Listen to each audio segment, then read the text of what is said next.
Assalamualaikum warahmatullahi wabarakatuh.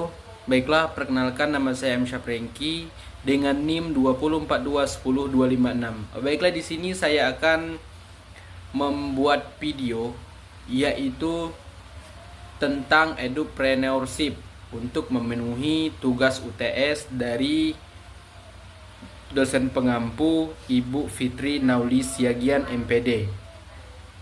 Baiklah teman-temanku sekalian, selamat menonton. Memasuki yang pertama yaitu pengertian edupreneurship. Pengertian edupreneurship adalah bagian dari entrepreneurship yang dikembang di dunia pendidikan. Oleh karena itu, pendidikan entrepreneurship berkembang sesuai dengan bidang yang dikembangkan. Di bidang sosial disebut sociopreneurship, di bidang pendidikan disebut dengan edupreneurship. Nah, di internal perusahaan sendiri disebut dengan entrepreneurship, sedangkan di bidang teknologi disebut dengan technopreneurship. Istilah edupreneurship terdiri dari dua kata, yakni education yang berarti pendidikan dan entrepreneurship yang bermakna kewirausahaan atau kewirausahaan.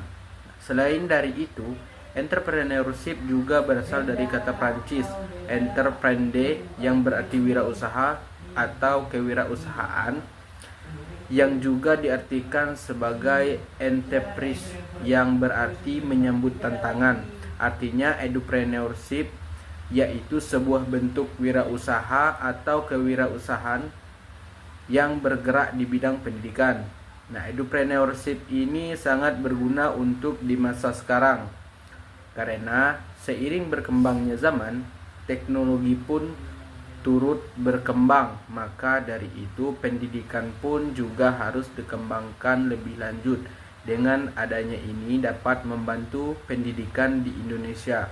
Usaha seperti ini dapat meningkatkan kualitas pendidikan agar anak-anak lebih kreatif, aktif, dan inovatif sehingga menjadikan penerus bangsa yang lebih maju dan berkualitas. Adapun kita lanjutkan yang kedua yaitu pengertian bisnis.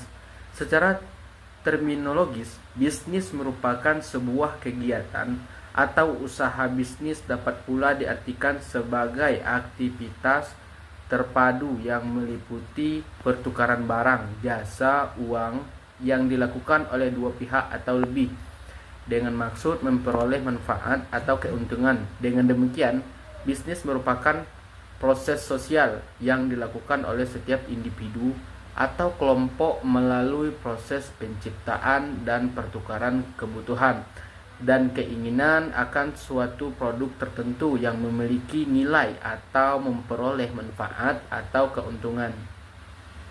Mempelajari bisnis berarti masalah sejarah kehidupan manusia dan lingkungan dan memenuhi kebutuhan dan keinginan yang tidak terbatas. Dengan sumber-sumber yang terbatas, kegiatan bisnis merupakan sebuah sistem operasional yang sangat terkait dengan lingkungan di sekitarnya. Dalam masyarakat yang semakin terbuka, kegiatan bisnis harus mampu bersikap fleksibel dan beradaptasi dengan perubahan yang ada. Oleh karena itu, mempelajari bisnis sama artinya dengan mempelajari cara manusia dalam memenuhi kebutuhan dan keinginan dalam suatu lingkungan dengan sumber yang terbatas. Adapun yang kedua yaitu contoh edupreneurship dalam negeri. Nah, contoh yang pertama kita ambil dari tokoh yaitu Abdurrahman bin Auf. Abdurrahman bin Auf adalah seorang tokoh muslim di abad 1 Hijriah yang berhasil mengejutkan dunia lewat keteladanannya sebagai umat Rasulullah SAW. Abdurrahman bin Auf juga sangat terkenal pada tokoh pengusaha dunia lewat kehebatannya dalam berbisnis. Nah, adapun prinsip Abdurrahman bin Auf adalah pegang kendali atas harga yang dimiliki, jangan kamu yang dikendalikannya. Nah, beliau dalam menjalankan bisnisnya menggunakan prinsip ini hingga dirinya yang merintis usaha dari nol mampu memiliki harta yang sangat banyak dari hasil perdagangannya. A few minutes later. Baiklah, kita lanjutkan dengan yaitu perbedaan antara edupreneurship dan entrepreneurship. Adapun edupreneurship yaitu tujuannya yaitu untuk mengembangkan kreativitas, inovasi, dan kemampuan berwirausaha dalam konteks pendidikan. Hal ini karena pendidikan kewirausahaan dapat membantu para pelajar menjadi terampil dalam berwirausaha. Nah, sementara itu entrepreneurship lebih umum dan dapat diterapkan sebagai bidang usaha. Tidak hanya dalam konteks pendidikan, entrepreneurship melibatkan pengambilan risiko dan ketidakpastian untuk menciptakan bisnis baru dan mencapai pertumbuhan dan keuntungan. Dalam konteks pendidikan, entrepreneurship melibatkan pengembangan program pendidikan yang relevan dengan kebutuhan industri serta persiapan siswa untuk menjadi wirausaha yang sukses di masa depan. Baiklah, cukup sekian yang dapat saya sampaikan. Jika ada salah dalam pembacaan, mohon maaf sebesar-besarnya. Wallahu muwaffiq ila aqwamit thoriq.